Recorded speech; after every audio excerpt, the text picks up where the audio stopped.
Hello, glad to see you on the channel. Subscribe, leave a like, and don't forget to write a comment. Enjoy watching. It's funny how people expect silence to be a virtue, especially when the truth threatens to stain their neatly pressed shirts and their picture-perfect smiles.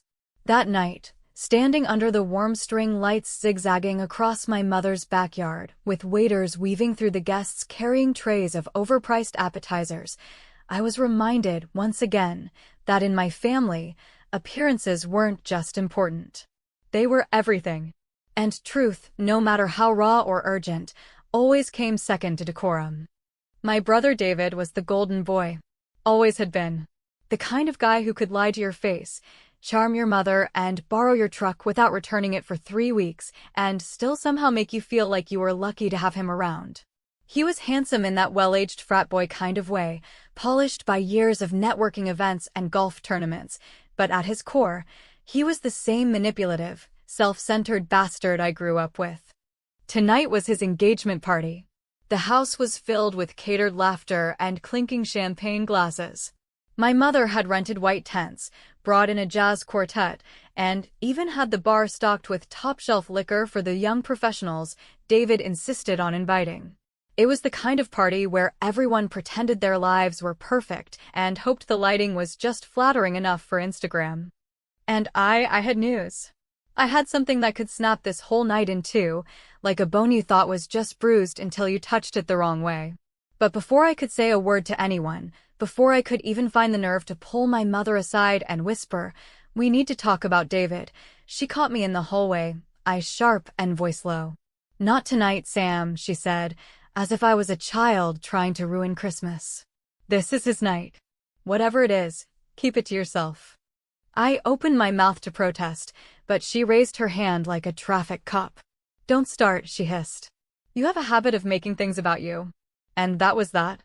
In my family, once mother gave the order, it was gospel. She turned on her heel, smoothing down the front of her silk dress, and walked back to the laughter and hors d'oeuvres without a second thought.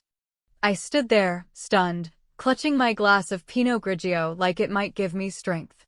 And maybe that's the thing that pissed me off most, not the dismissal, not even the implication that I was selfish, but the fact that no one even asked what I was holding back. It wasn't about a petty grudge. It wasn't about me at all. But I was expected to swallow it whole for the sake of my brother's big night. As the night dragged on, I watched David. He floated through the crowd with his hand on Lily's lower back, smiling like a politician, telling stories that had just enough truth in them to sound believable. Lily, his fiancée, looked radiant, of course. She had that soft, effortless beauty that made other women immediately compare themselves in the mirror. And yet, I couldn't shake the feeling that something in her eyes didn't match the rest of her. It wasn't nervousness or discomfort exactly, it was more like calculation, like she was watching everything 10 seconds ahead of the moment. At one point, our eyes met across the patio. I tried to give her a polite smile, just enough to acknowledge the moment without forcing anything. But she didn't smile back. She just tilted her head slightly and gave me a look I couldn't quite place. Not warm, not cold, just knowing. Like she had a secret of her own. It was near the end of the speeches, when David was raising his glass and talking about new beginnings and forever love, that I felt my stomach twist. I wanted to scream. I wanted to stand up and tell everyone what he did, what I knew, what he had covered up with that charming, boy-next-door exterior. But I didn't. I stayed quiet. I kept my news to myself, like a good little sister. Because God forbid we disrupt the image.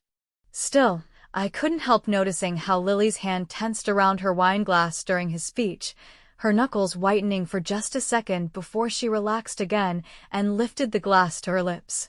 No one else noticed. But I did. Later, while guests were filtering inside for dessert, I stood at the edge of the party, my back to the garden, watching the sun disappear behind the treetops.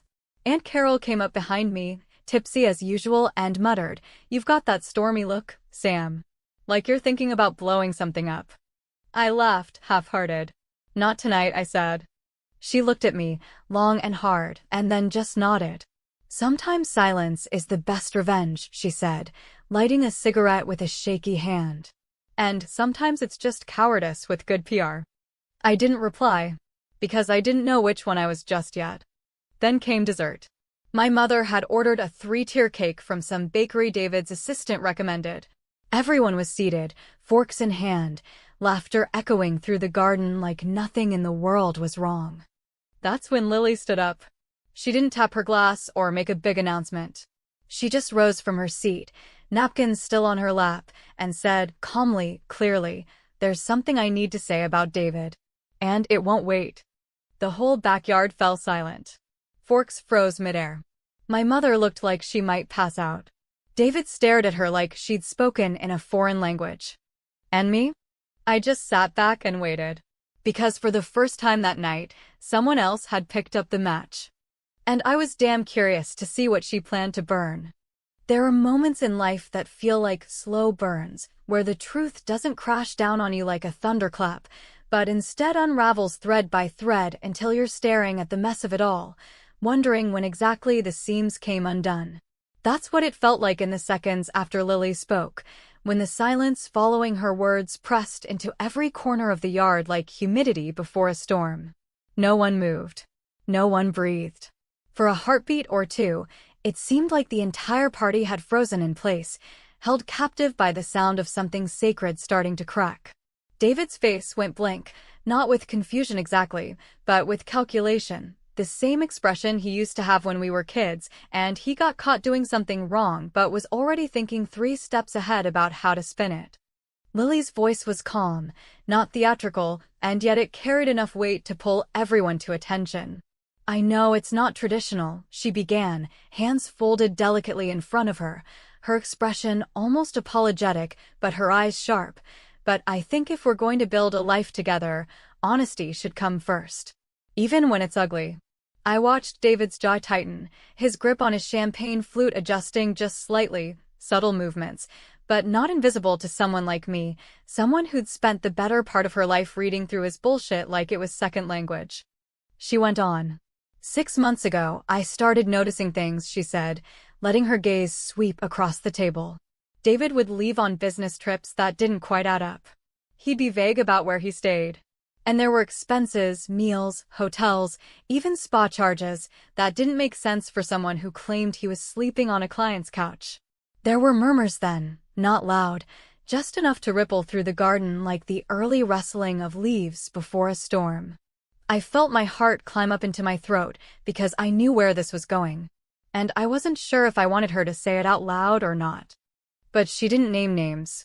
She didn't accuse him of cheating directly, nor did she make any wild, emotional declarations. She simply said, "I hired someone. A professional. And I asked him to look into a few things." What he found wasn't just about infidelity. It was about who David is when no one's looking. She paused then, and I saw her scan the table, landing on me for the briefest moment, a look that felt like both a question and a confirmation. My chest tightened. She knew. Somehow, she knew I had been holding on to something, too. David finally found his voice. "Lily," he said, the corners of his mouth twitching in what was clearly an attempt to hold on to charm, "we talked about this. You promised we'd handle things privately." There it was, the attempt at control, the soft coercion dressed up as intimacy. I could almost see the same tactics he'd used on me over the years being repurposed and repackaged, like a magician pulling the same tired trick from a new sleeve. But Lily didn't flinch. She just smiled, barely, and said, "You promised a lot of things, David." And then she sat down. No one clapped. No one laughed. The jazz quartet had stopped playing somewhere between her first sentence and her last, and now even the waiters looked uncomfortable, like they were wondering whether it was still appropriate to offer crème brûlée.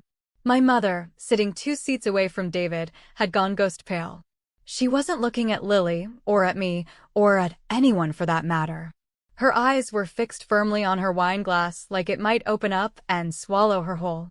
I looked at her and felt, strangely, nothing. No guilt, no satisfaction, just a tired ache that came from years of watching her ignore the ugly parts of David in favor of keeping the Reynolds name unsullied.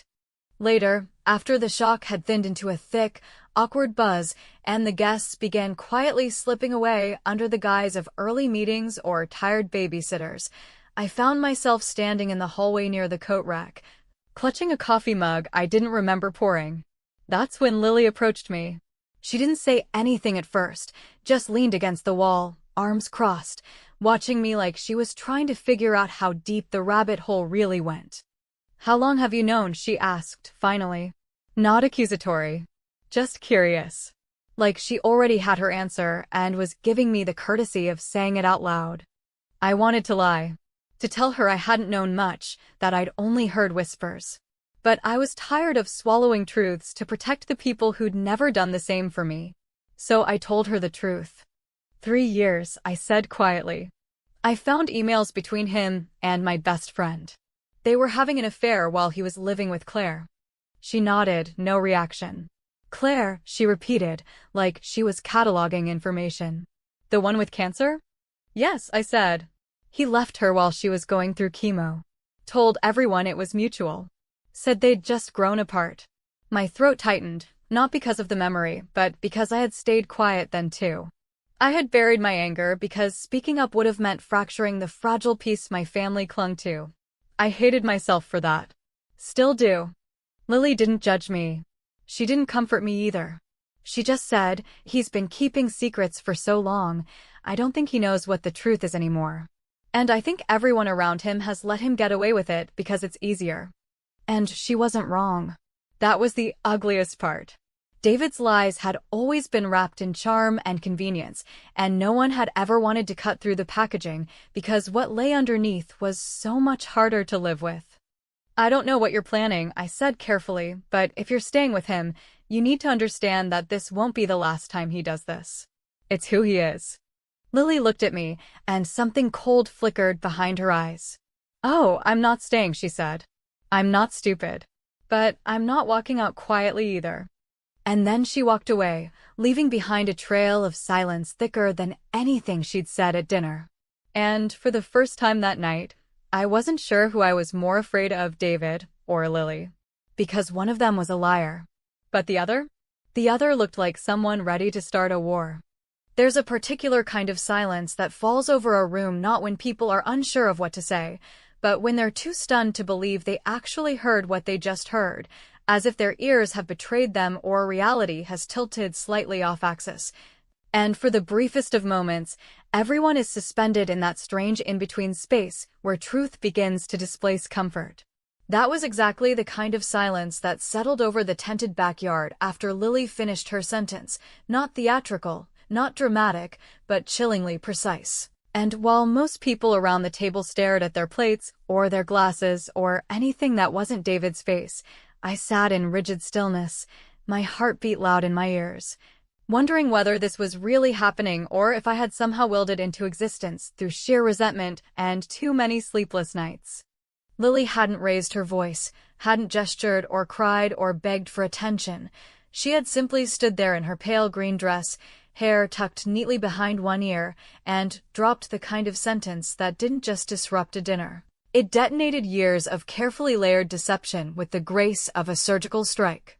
She didn't scream, she didn't accuse, she didn't even make eye contact with David when she said it. She just addressed the room like she was sharing a weather update, her tone cool and even, almost detached. "There's something I need to say about David. And it won't wait."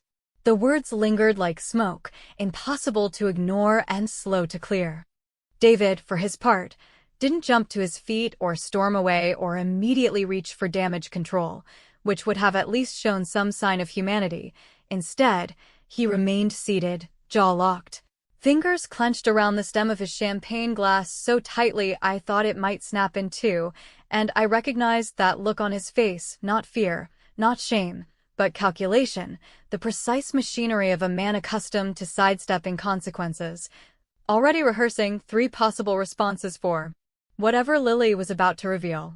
He was always quick on his feet. Our David always had a back pocket full of half-truths and quick-smiling apologies, the kind that made people forget what they were mad about in the first place. Lily looked out at the guests again, and this time her voice took on a slightly different timbre, softer, almost apologetic, though the content of what she said next was anything but. "This isn't the way I imagined tonight going," she began, "and I know it's not what any of you came here for. But I've spent the last few weeks wondering what kind of woman I want to be, one who plays along for the sake of appearances, or one who tells the truth, even if it makes people uncomfortable." She paused then, letting that land, and I could feel the tension in the air thicken like steam rising from a kettle. Someone coughed. My Aunt Carol muttered "Jesus Christ" under her breath and took another long sip of her scotch. My mother sat frozen in her chair, fingers curled rigidly in her lap, staring at the tablecloth as if willing it to rise up and smother this moment entirely. "I'm not here to accuse David of anything specific," Lily continued, and I swear I saw David's shoulders relax a fraction, misreading her words as retreat, "but I do think everyone here deserves to know that I've asked questions and I haven't gotten real answers. I've asked where he really was during those business trips, who he was with, and why he's been withdrawing large sums of money into an account I never knew existed. And when I stopped asking, I started digging." Her eyes scanned the table again. "If anyone's curious," she said, with a smile so faint it barely registered, "ask him why he always stays at the Waverly Hotel when he claims he's visiting clients in Chicago. Ask him who he's meeting. Ask him what he's hiding in that second account. Because I'm done asking." And then, like a goddamn assassin, she sat down. Just like that. No final plea, no tears, no warning. The kind of move that's both devastating and disarmingly elegant, the emotional equivalent of someone setting fire to your house while adjusting your collar. The room remained silent for another full minute before the buzz began to build, whispered questions, confused glances, half-hearted attempts to change the subject, but the mood had changed. Whatever illusion of celebration had existed before was now irreparably fractured, hanging in the air like broken glass. David tried to laugh, a shallow, pathetic sound that died quickly in his throat, and muttered something about Lily being overwhelmed, but even his best friend Rob, the guy who once bailed him out after a Vegas mishap involving a stripper and a rented Lamborghini, wasn't buying it. People were pulling out their phones now, probably Googling the Waverly Hotel or trying to figure out if they were complicit just by being here. I excused myself under the pretense of needing air and found myself walking toward the edge of the garden, where the lights didn't quite reach and the only sounds were the hum of distant traffic and the occasional rustle of wind through the hedges. I leaned against a tree, digging my nails into the bark, trying to process the wave of emotions crashing through me: vindication, confusion, unease, because as satisfying as it should have been to see David cornered, there was a heaviness to it I hadn't anticipated. Maybe because I hadn't expected someone else to carry the torch. Maybe because Lily had done in 10 minutes what I hadn't been able to do in 3 years. She found me there a few minutes later, stepping quietly onto the grass in those ridiculous heels, her dress catching the breeze like something out of a dream. She didn't say anything at first. Just stood there, watching me. And then, finally, "You knew, didn't you?" Her voice wasn't accusing, just resigned, like she already knew the answer but needed to hear it anyway. I didn't deny it. I didn't dodge. I nodded slowly, my throat tight. "Yeah, I knew. Not all of it, but enough." She nodded back, once, as if confirming something to herself, and then turned to leave, but before she did, she said one more thing, soft and deliberate. "You kept quiet to protect the family." I spoke up to protect myself. "But I'm not done yet, Sam. He thinks he can lie his way out of this. Let him try." And with that, she disappeared back into the tent, leaving me in the dark with nothing but my own guilt and the strange, simmering sense that the real explosion hadn't even happened yet. There's a saying that blood is thicker than water, but no one ever finishes the full phrase, the actual version. The one that cuts a little deeper says, "The blood of the covenant is thicker than the water of the womb," meaning the bonds we choose are often stronger than those we're born into. Though try explaining that to a woman who's spent her entire life watching her family pretend that loyalty meant silence, that protection meant complicity, and that the only sin worse than doing something wrong was talking about it in front of other people. That night, after the guests had thinned out and the champagne flutes lay forgotten on tables strewn with half-eaten slices of cake and barely touched desserts, the energy shifted from performative shock to a kind of quiet dread. Not because anyone truly believed Lily had lied, but because now that someone had actually said something, the rest of us had no excuse to keep pretending we didn't already know. I found myself in the upstairs guest bathroom of my mother's house, staring into the mirror under yellow-tinted lighting that made my skin look sallow, clutching the edge of the sink like it might ground me, even though nothing felt grounded anymore. My head was swimming, not from wine but from the sensation of long-buried truth finally stretching its limbs after years spent buried under politeness and family obligation.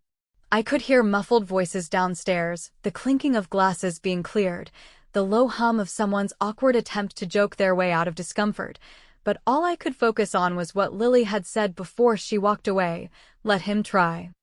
I didn't know what she meant until about 20 minutes later, when I stepped into the kitchen to grab a glass of water and found Lily sitting at the marble island with her phone in one hand and a folder in the other, flipping slowly through a stack of printed documents like she was reviewing evidence in a courtroom, her expression composed, almost clinical. I hovered near the doorway, unsure whether to speak, until she looked up and motioned me over with a glance. "He's more careful than I expected," she said, her voice low and measured, but not careful enough. She slid one of the papers across the counter, and I glanced down to see a transaction record, wire transfers, hotel charges, an invoice from a luxury car rental service in Miami. "I didn't even have to dig that deep," she continued. "He reused the same password for both bank accounts. Rookie move." I sat down slowly, my fingers trembling slightly as I picked up the page. "You really hired someone?" "I hired two," she said, sipping her wine. "The first was too polite. The second used to work fraud cases for a private firm in DC. He's very good. Knows how to make it all admissible." I looked at her then, really looked, and realized that Lily wasn't broken or betrayed in the way I had expected. She wasn't crying. She wasn't asking for reassurance. She wasn't even bitter. She was focused, strategic, like a woman who'd been hurt deeply but had decided that instead of crawling away, she would build something devastating from the ashes. She wasn't just walking away from David, she was planning to take the floor out from under him while she did. "What do you want me to do?" I asked, not because I owed her anything, not because I wanted revenge, but because something inside me, something quiet and tired, recognized in her a version of myself that had died too many times in silence. She didn't answer right away. Just pushed the folder toward me and said, "You've seen what he's done. You know what your family's willing to ignore to keep things looking tidy. But I don't care about their comfort. I care about making sure this man doesn't get to rewrite the narrative." And it was in that moment I realized this wasn't just about an affair or a bank account or even David himself. This was about control, about the story people tell when they want to be seen as the victim instead of the villain, and how so many of us get dragged under the surface trying to hold that story together. Lily was done holding it. She wanted to dismantle it, piece by piece. "You're going to destroy him," I said, and it came out more like a statement than a question. She looked at me, her expression unreadable, and said, "I'm going to give him exactly what he deserves." Not long after that, David stormed into the kitchen, face flushed, eyes wild, his suit jacket wrinkled like he'd been pulling at it. "What the hell are you doing?" he snapped at Lily, his voice louder than necessary, though we were alone. "You think you're some kind of crusader now? You think you can humiliate me in front of my family and get away with it?" Lily didn't flinch. She stood up slowly, meeting his gaze without blinking. "You've humiliated yourself, David," she said. "I just stopped covering for you." He turned to me then, sneering. "Of course she's dragging you into this. You've been jealous of me your whole life. Always the bitter little sister, waiting for me to mess up so you could feel superior." His words were sharp, designed to cut, and I felt the sting of them, but only for a moment. Because in that moment, I also realized just how rehearsed his anger was, like a script he'd used before, recycled and familiar. I stood my ground. "This isn't about jealousy," I said calmly. "It's about finally admitting that the person you pretend to be and the person you really are have nothing in common. And people are starting to notice." He laughed, hollow and cruel. "You're pathetic," he said. "Both of you. You think you're so righteous, but all you're doing is tearing apart your own family." Lily crossed her arms, her voice as steady as ever. "No, David. You tore it apart. We're just pointing to the rubble." He stormed off, slamming the door hard enough to rattle the windows, and for a long moment, neither of us spoke. The silence was different now, not heavy, but charged, like the moment after a match is struck, before the flame catches. Lily turned to me, her expression thoughtful. "I'm meeting with his investors tomorrow," she said. "They deserve to know what kind of man they're backing. I don't need you to come, but it would mean something if you did." And I said yes, not out of loyalty to her, not even out of vengeance, but because I had spent too long living in the echo of my brother's lies, and I was ready to let my voice break the silence, even if it meant burning what was left of the family to the ground. There's a moment, often imperceptible to those not paying close attention, when power shifts from one person to another, not with a raised voice or dramatic exit, but with something far quieter, more precise. Like the almost silent click of a lock turning or the weightless snap of a thread finally giving way after years of tension. And on that final night, as I stood once more in my mother's living room surrounded by the remnants of what was supposed to be a celebration, I realized that the center of gravity had shifted for good, not because of anything said loudly, but because of everything that had been allowed to simmer just beneath the surface for far too long. David hadn't spoken to either of us since storming out of the kitchen, and while part of me had expected some kind of redemption arc, a groveling apology, a desperate attempt to reclaim control with that old Reynolds charm, what we got instead was silence, cold and calculated, the kind of silence that doesn't signal regret, but rather preparation for the next performance, because that's what it had always been for David, a performance he rehearsed in the mirror every morning with the precision of someone who knew just how far a well-timed smile could carry him through life. My mother, of course, pretended nothing had happened. She spent the next day as if she were still hosting a garden party, fussing over fresh linens, asking whether the kitchen staff had cleaned the wine glasses properly, and whispering to guests who called to check in that Lily had simply had a bit of a breakdown.